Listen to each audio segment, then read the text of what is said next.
সুদ হারাম, এদিকে সুদ খান, এদিকে রোজা রাখেন, কি লাভ? রোজা ফরজ, আবার আল্লাহর আইনে বিচার করাও ফরজ। রমজান মানে হলো আসলে রোজা কোনো শব্দ নাই, সওম। রোজা হলো ফার্সি, সওমের অর্থ হলো সেলফ কন্ট্রোল, আত্মসংযম।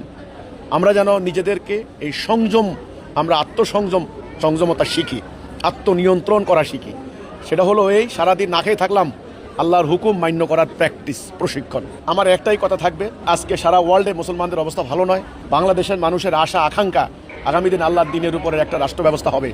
সেটার জন্য যেই চরিত্র দরকার, মোমেনের চরিত্র, মোমেন যেন আল্লাহর হুকুম মানতে পারে, জানমাল উৎসর্গ করতে পারে, না খেয়ে থেকে গরিব অসহায় মানুষের অভাব দুঃখ কষ্ট বুঝতে পারে।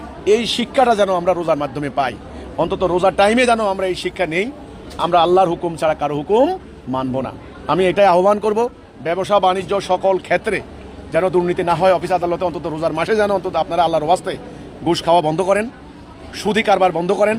অন্তত একটা মাস ব্যাংকওয়ালারা কি বলতে পারে না যে 0% ইন্টারেস্ট? আমি জানি জাপান বোধহয় ব্যবসায়ীদেরকে 0% ইন্টারেস্ট। জাপান কোনো ইসলামী রাষ্ট্র না, দেখেন আমার মুসলমান রাষ্ট্র।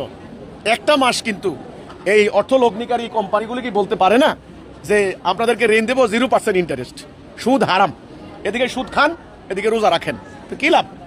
রোজা ফরজ, আবার আল্লাহর আইনে বিচার করাও ফরজ।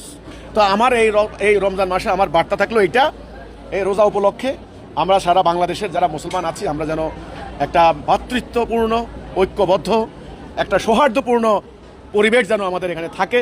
হানাহানি, উগ্রবাদ, সাম্প্রদায়িকতা, ধর্মান্ধতা, মব সন্ত্রাস ইত্যাদি থেকে আমাদের সমাজ যেন নিরাপদ থাকে, এই আশাবাদ আমি ব্যক্ত করছি।